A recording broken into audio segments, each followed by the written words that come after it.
Get in here by being involved in the trade.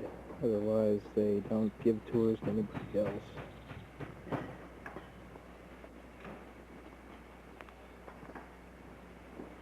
I'm going to do a tour up at the rock house up here. There's a Colorado collection in here.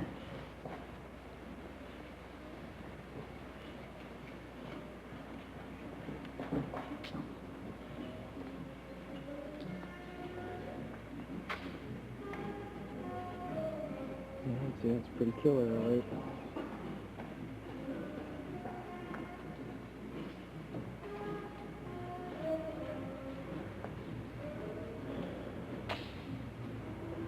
That red car right there, the third up from the left, is a Ferrari Testarossa.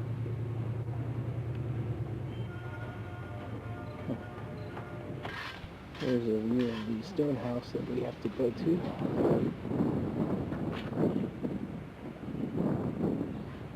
Very pretty. As is the whole area. This is all on the same estate.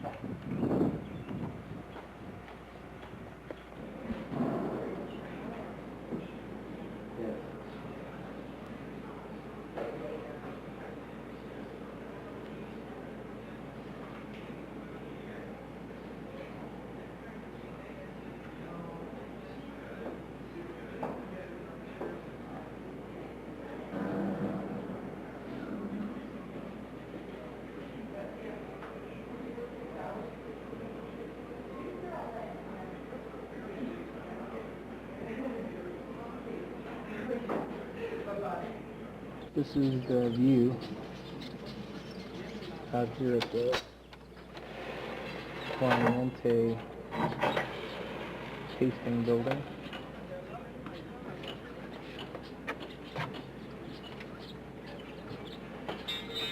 Here's my buddy Steve. He's looking out for us to make sure we don't get dive bombed or crapped on by the sparrows. Swallows. Well, look at that. That's kind of neat. Yeah, we're getting pretty excited that we're out here. Yeah. 1985. And the founder of the winery was a man named John Benson, who came out to California initially during the gold rush. And he became very wealthy. He became a world traveler. And while he was in Italy, he came across the phrase of Far Nienta, which literally translated means to do nothing, or dolce far niente, sweet to do nothing, or without a care. And he liked that phrase so much that when he decided to have the winery built, he called it Far Nienta, and it's been called that ever since. Now, the architect who built Far Nienta also built Trefethen, Inglenook, Chateau Montelena, the old Christian Brothers Greystone, and VV Winery, so you may notice quite a few similarities. It operated up until Prohibition, and then closed for a good 60 years. And it wasn't until 1979 that our current owner, Gil Nickel, bought the winery and then had it restored. Now, if you'd like to come down here, windows were out. There was absolutely no landscaping. And in fact, there was a big hole in the roof here where the former cupola had been. So for many years, all the rain, all the elements came through, and it was basically a shell of a building, yes. Now, Gil Nickel comes to us initially from Oklahoma and originally involved in his family's wholesale nursery business. So that explains why the gardens look the way they do. But Gil's harvest begins, this is where all the fruit arrives. To begin with out in the vineyard, we hand-pick all the fruit. And then once it arrives here, we do something that's really very unusual. We hand-sort all the fruit. As it comes through on a slow-moving conveyor belt here, we have people on either side of the conveyor belt, and they're sorting through the fruit, looking for any that might be raisins or moldy, or any kinds of foreign objects that could have gotten caught up. It's a very time-consuming step. You don't hear about it very often, but we've done it from the very first vintage, and we'll continue to do it every year. Good quality control method. So after hand sorting of the fruit, it will go into a machine, which isn't here now, but normally placed right here, called the crusher stemmer. That machine accepts the fruit, spits the stems out, and breaks open or crushes open the skin of the fruit. And that combination of juice and skin and seeds and pulp is called the must. Now the Chardonnay must will be pumped through a hose across this level out those doors, down the edge of the platform to the level below where our presses are located. Skins and seeds are discarded from the press and the juice is extracted. Chardonnay juice will then be brought up to this level, it will start off fermentation in stainless, but completed in barrel, and then it will age for a good 7 or 8 months before bottling. French oak barrels of each vintage, 1/3 1-year-old, 1/3 2-year-old. So each year we rotate. We sell off 1/3 by 1/3 new. For the Cabernet, it's about 90% new French oak barrels in each and every vintage. And for the Dolce, it's 100% new. So when you consider that these barrels cost about $700 a piece by the time they reach us from France, it's a real expensive proposition. But we've always felt that the best qualities of the oak are really obtained early on, so that's why we do it. And we do sell our barrels used when we're finished with them, so you get recycled back into the business. The Chardonnay we're using 3 different ages of About having a wine cave, but they never got around to it back then. So this is a relatively new cave. The first 16,000 square feet were finished in March of 1990, and recently we've added on another 12,000 square feet. The reason we've done this recent addition is because we've been replanting our vineyards gradually over the last few years, and we'll continue to do so until they're all replanted, actually, because of the phylloxera epidemic.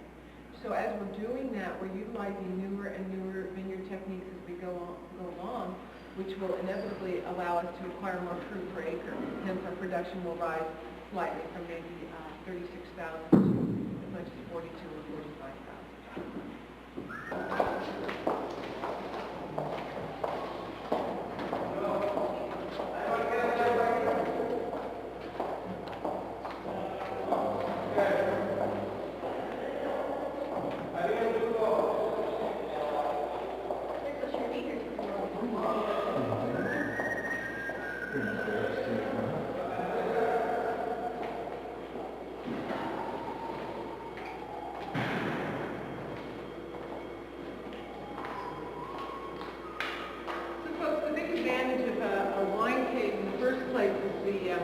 Temperature and the humidity.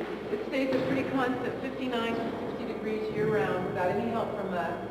So we save a lot of money on utilities. And we also save a lot of money on wine that normally just evaporates through the wood.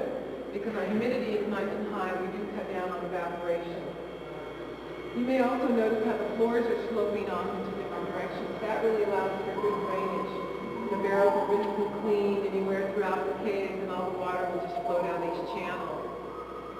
We're also set up for entertaining in the caves to some degree. We have a computerized lighting, so we can lower the lights and create a nice mood or ambiance. And generally, we light the chandelier when we have a special event down here, so it really is beautiful when it's all set to go. And the acoustics are great too, so you can imagine musicians sound really nice to the Dolce label. And it's patterned to the style is very similar to the Far Nienta front gate.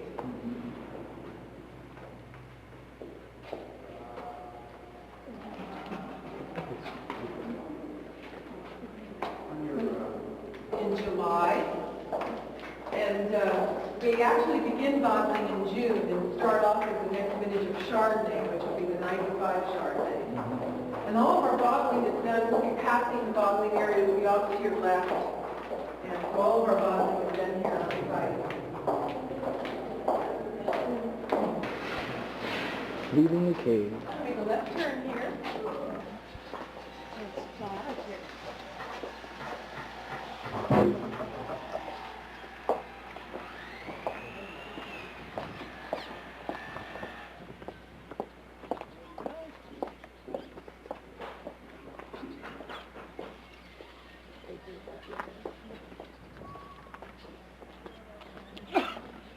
And a car racer.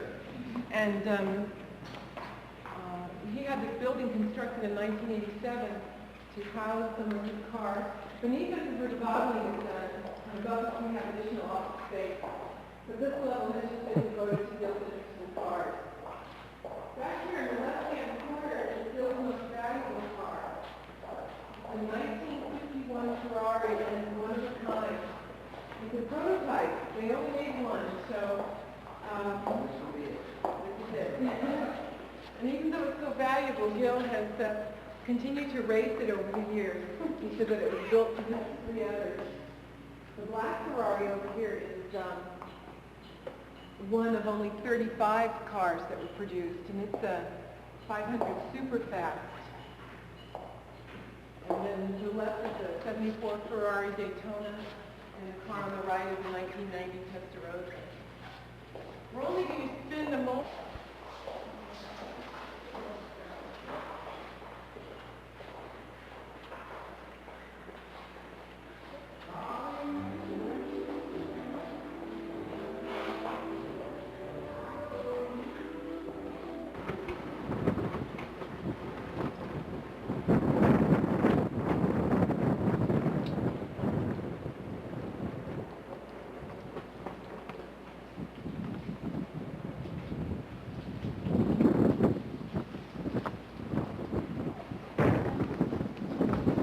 Yeah. It's got it all marked already? Oh, look. Yeah, the little flags there. Yeah, Nichols is a professional. Yeah, definitely. I mean, perfectionist is actually what I was going to say. This is true. All right. It is. You're not bad there, Stephen. You got all your teeth at 40 years old. This is true. Yeah, all those hides that I've chewed over the last few years haven't worn my teeth down yet. I'm still usable. There you go. Arrived at the St. Clement winery. Gorgeous old home up